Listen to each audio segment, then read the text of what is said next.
Hello, my name is Sue Ann Martinson, and I am a member of WHAM, Women Against Military Madness, here in Minneapolis.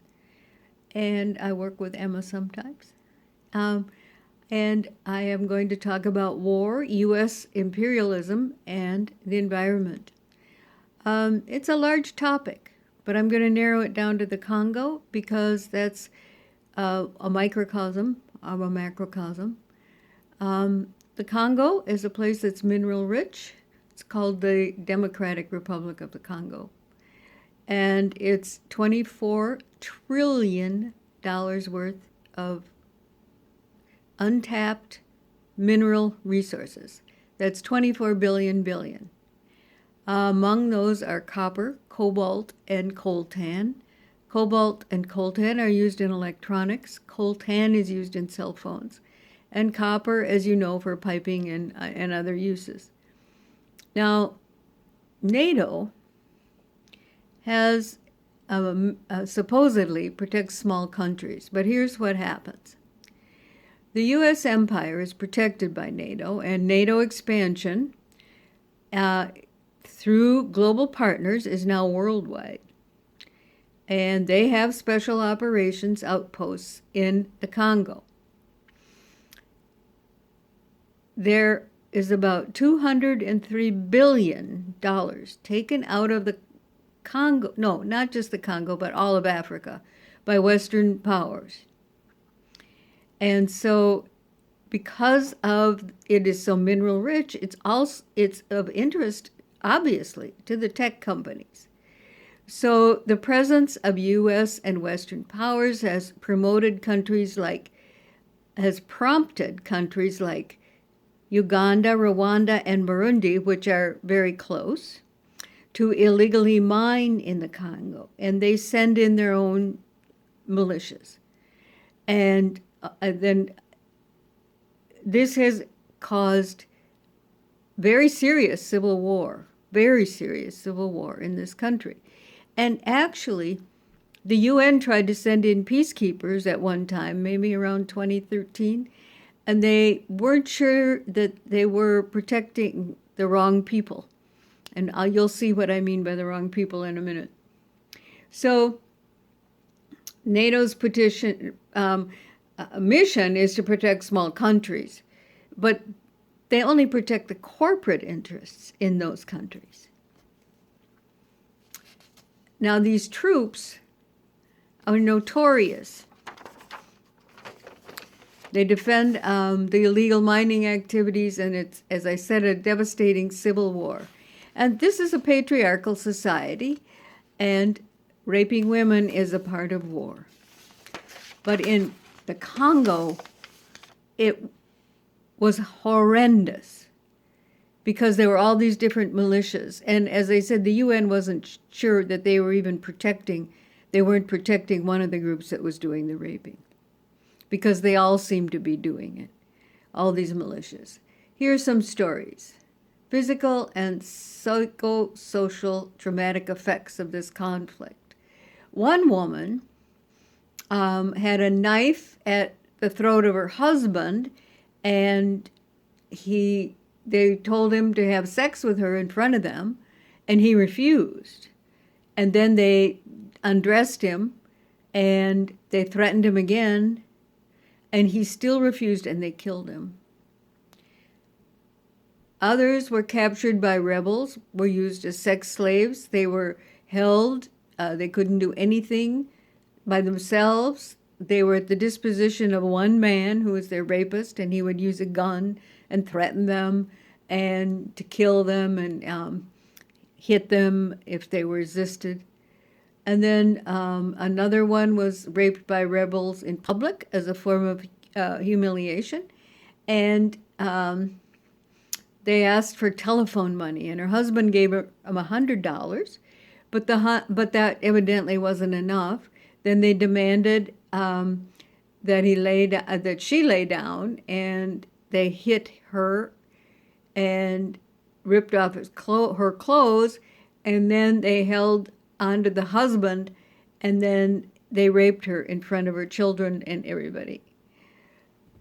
This kind of behavior was not atypical, it was typical. There were several surveys taken. One was by Berkeley. 66% of their homes had been destroyed or confiscated. 61%. They polled in the East, they said they witnessed the violent death of a family member or friend. 34% said that they themselves had been abducted for more than a week. 53% reported being forced to work or being enslaved by armed groups. And 16% had been sexually violated, and 12% multiple times. Johns Hopkins did a study in the South Kivu province. 82% of rape survivors have STDs. 60% have lost their husbands. 30% are HIV positive. Now, this was one province, remember. 40,000 cases of rape. 40,000. And only 38 cases were brought to prosecution. So that gives you an idea of the extent of it. And around 2009, this was discovered, and so there was outrage in the international community by some people, not the United States as far as I could see, but some groups went in, and they established the City of Joy, which was a place where women could go. This is a patriarchal society, so women were degraded, humiliated. They, of course, you know how ordinarily if a woman was raped in many cultures, then she was forever condemned and it was her fault, regardless of whether it was her fault or not. I mean, well, rape, it's never her fault. And so, but, you know, they always say, well, she asked for it and all the rest of it. And their husbands wouldn't have anything to do with them because of it. And they had children, they had families to support, they were depressed, unempowered. And what these groups did was they started to empower these thousands of women. And there was one story, and they had sponsors. One group was asking for sponsors, so that meant money to help women, a specific woman, just like you take on a child. And what she did was she managed, her husband came back to her, she got her dignity back,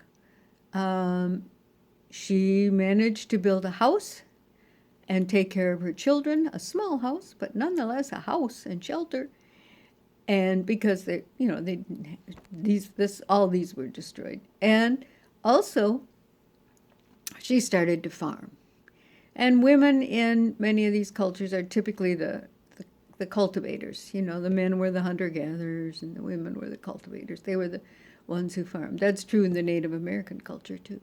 So this was just one example, but many, many women were empowered and again, their dignity came back.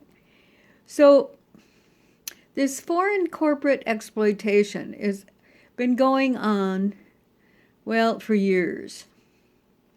Some of the major U.S. players that the UN identified in studies included something called Cabot Corporation in Boston, a group in Cleveland, OM Group, Myrtle Beach, South Carolina, AVX, Eagle Wings Resources, that's out of Ohio. Trinitech is also out of Ohio. Kennett is in Greenville, South Carolina, and Vichy Sprague is in Pennsylvania.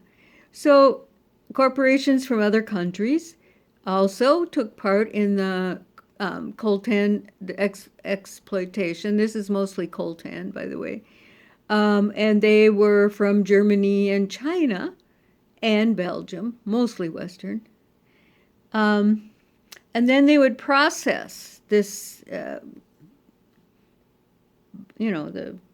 however they were processing it, the minerals, and then they would sell it to companies, Motorola, Compaq, Dell, Hewlett-Packard, IBM, Lucent, Ericsson, Sony, and so on. computer parts, chips, game consoles, all the rest of it. It's very interesting that Apple, Microsoft, and Google are among 5 companies sued over the deaths of Congolese child minors. It was on December 15th of 2019 that a group called the International Rights Advocates filed a case in U.S. District Court in Washington, D.C. against Apple, Alphabet, which is the parent company of Google and YouTube, Dell, Microsoft, and Tesla, on behalf of the families of 14 Congolese child minors. Of course, 14, that wasn't very many. I mean, there are many more, is the point. Some 6, down to 6 years old, working in these mines. And so that case, I haven't heard anything more about it. I looked, but I haven't heard anything more about it. So then we come to the Minnesota connection. Now, Minnesota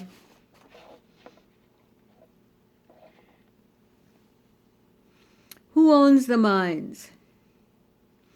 We have a large mine called Polymet. It's owned by a Switzerland-based multinational, Glencore, 72% stake in Polymet, which is a Toronto-based mining company. And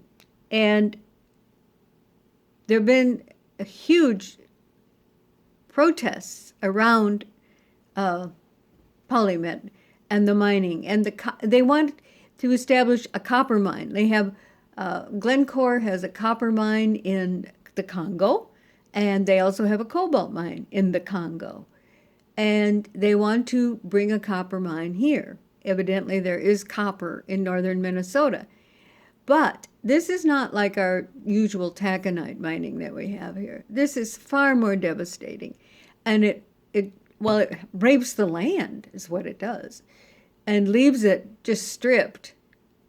And if the dam breaks, because they dam it and they have water and they have all these tailings, and if that breaks, huge environmental destruction. There was one that broke in British Columbia. It was the worst mining disaster ever in Canada. There was another one that broke in Latin America by a river. And so, and both of them were near indigenous communities, indeed, as is Polymet. And this company is, if they're not using child labor, they had an environmental disaster in which dozens of people were killed in Africa in one of the cobalt mines. They have a very bad union record. They have been in Canada as well, and they have a very bad union record. And obviously they're not unionized in the Congo. So here is this multinational coming in wanting to destroy northern Minnesota, essentially. And the same thing is now happening with the Boundary Waters. The Boundary Waters is an international recreation area, protected, and it's shared by Canada and the U.S. And with campgrounds and canoeing, and it's beautiful. And this company called Twin Metals wants to mine around the Boundary Waters. And they say, oh no, it won't seep in, there won't be any problem. It's again a copper mine. There won't be any problem. There won't be any soil contamination or from the tailings or water contamination, groundwater. The Boundary Waters is mostly water. So, and it's impossible that would be the case. In this case, the company that is at Twin Metals is owned by a company called Antofagasta, which is a mining company out of Chile. And here's an interesting connection they've dug up.